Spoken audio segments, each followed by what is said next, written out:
കേരളത്തിൽ തീവ്ര വോട്ടർ പട്ടിക പരിഷ്കരണത്തിന്റെ ആദ്യപടിയായി എന്യൂമറേഷൻ ഫോമുകൾ ഇന്നലെ മുതൽ വീടുകളിലൊക്കെ വിതരണം ചെയ്യാൻ തുടങ്ങി. ഓഫീസേഴ്സ് വീട്ടിലെത്തുമ്പോൾ എന്ത് ചെയ്യണമെന്ന പരിഗണനയിലുള്ള വോട്ടേഴ്സൊക്കെ ഉണ്ട്.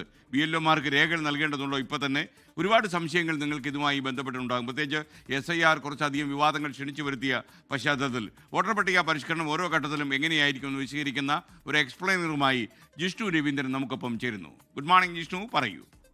തീവ്ര വോട്ടർ പട്ടിക പരിഷ്കരണത്തിനായി എന്യൂമറേറ്റർമാർക്കുള്ള പരിശീലനം ഇന്നലെ അവസാനിച്ചു. BLOമാർ വീടുകൾ സന്ദർശിക്കുന്നത് ആരംഭിച്ചിരിക്കുന്നു. തിരഞ്ഞെടുപ്പ് കമ്മീഷന്റെ നിലവിലുള്ള കേരളത്തിലെ വോട്ടർ പട്ടിക ഒക്ടോബർ 28 മുതൽ മരവിപ്പിച്ചിരിക്കുകയാണ്. ഇനി SIRൽ പേര് ചേർക്കുന്നവർക്ക് മാത്രമാകും വരാനിരിക്കുന്ന നിയമസഭാ തിരഞ്ഞെടുപ്പ് മുതൽ വോട്ടവകാശം. നിലവിലെ വോട്ടർ പട്ടികയിലെ അനർഹരെ ഒഴിവാക്കി അർഹതയുള്ളവരെ ഉൾപ്പെടുത്തണമെന്ന രാഷ്ട്രീയ പാർട്ടികളുടെ ആവശ്യം തിരഞ്ഞെടുപ്പ് കമ്മീഷൻ പരിഗണിച്ചിരുന്നില്ല. കേരളത്തിൽ അവസാനമായി SIR നടന്ന 2002 വോട്ടർ പട്ടിക ആധാരമാക്കിയാകും പരിഷ്കരണം നടക്കുക. വോട്ടർ പട്ടികയിൽ പേര് ചേർക്കുന്നതിനായി ബ്ലോക്ക് ലെവൽ ഓഫീസർമാർ വരും ദിവസങ്ങളിൽ നിങ്ങളുടെ വീടുകളിലേക്കെത്തും. BLOമാർക്ക് ഏതെങ്കിലും രേഖകൾ നൽകേണ്ടതുണ്ടോ എന്ന സംശയം എല്ലാവർക്കും ഉണ്ടാകും. എന്നാൽ പരിഭ്രാന്തി ആവശ്യമില്ല. BLOമാർ വരുന്നത് 2002 പട്ടികയിൽ നിങ്ങളുടെയോ നിങ്ങളുടെ മാതാപിതാക്കളുടെയോ പേരുണ്ടോ എന്ന് നോക്കാൻ വേണ്ടി മാത്രമാണ്. പേരുണ്ടെങ്കിലും ഇല്ലെങ്കിലും BLOമാർ നിങ്ങൾക്ക് ഫോം നൽകും. പേരുള്ള വോട്ടർമാർക്ക് ഫോം 4-ഉം പുതിയ വോട്ടർമാർക്ക് ഫോം 6-ഉമാകും നൽകുക. ഇത്രയും മാത്രമേ നമ്മൾ ആദ്യഘട്ടത്തിൽ മനസ്സിലാക്കേണ്ടതുള്ളൂ. ലഭിക്കുന്ന ഫോമുകൾ അപ്പോൾ തന്നെ BLOമാർക്ക് പൂരിപ്പിച്ച് നൽകുക. ഡിസംബർ 4-ഓടെ എന്യൂമറേഷൻ പ്രക്രിയ പൂർത്തിയാകും. ശേഷം ഡിസംബർ 9-ന് കരട് പട്ടിക പ്രസിദ്ധീകരിക്കും. അത് കഴിഞ്ഞു മാത്രമേ രേഖകളെക്കുറിച്ച് ആകുലപ്പെടേണ്ടതുള്ളൂ. 2002 പട്ടികയിൽ പേരുള്ളവർ സ്വാഭാവികമായും പുതിയ പട്ടികയിലും ഉണ്ടാകും. കരട് പട്ടികയിൽ നിന്ന് പുറത്തായവർക്ക് രേഖകൾ സമർപ്പിക്കാൻ ആവശ്യപ്പെട്ടുകൊണ്ട് ഇലക്ട്രൽ രജിസ്ട്രേഷൻ ഓഫീസർ നോട്ടീസ് അയക്കും. അപ്പോൾ മാത്രമേ ആവശ്യമായ രേഖകൾ ഹാജരാക്കേണ്ടതുള്ളൂ. ഡിസംബർ 9 മുതൽ ജനുവരി 8 വരെയാണ് രേഖകൾ ഹാജരാക്കാനുള്ള സമയം.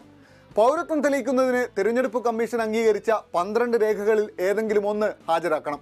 ആധാറോ പാസ്പോർട്ടോ കയ്യിലുള്ളവർക്ക് മറ്റ് രേഖകളെക്കുറിച്ച് ചിന്തിക്കേണ്ടതില്ല. എന്തൊക്കെയാണ് കമ്മീഷൻ അംഗീകരിച്ച 12 രേഖകൾ എന്ന് പരിശോധിക്കാം. 1. സർക്കാർ ജീവനക്കാരാണെങ്കിൽ തിരിച്ചറിയൽ കാർഡ്. വിരമിച്ചവരാണെങ്കിൽ പെൻഷൻ പേയ്മെന്റ് ഓർഡർ.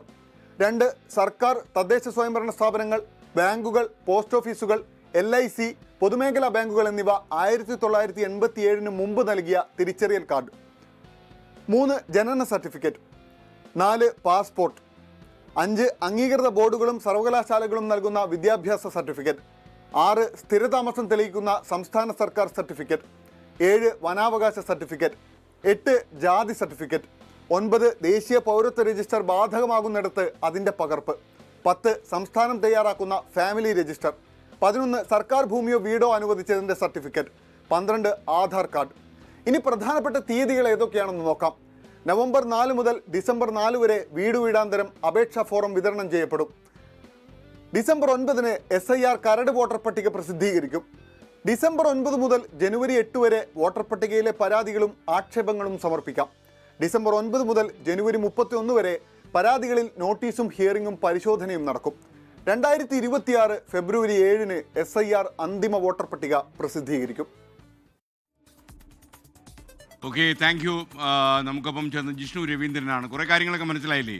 ലോകത്തെവിടെയായാലും ഏത് സമയത്തും 24 വാർത്തകളും ഓഗ്മെന്റഡ് റിയാലിറ്റി പാക്കേജുകളും എക്സ്പ്ലെയിനറുകളും വിശദമായി കാണാൻ ഞങ്ങളുടെ YouTube ചാനൽ നിങ്ങൾക്ക് സബ്സ്ക്രൈബ് ചെയ്യാം.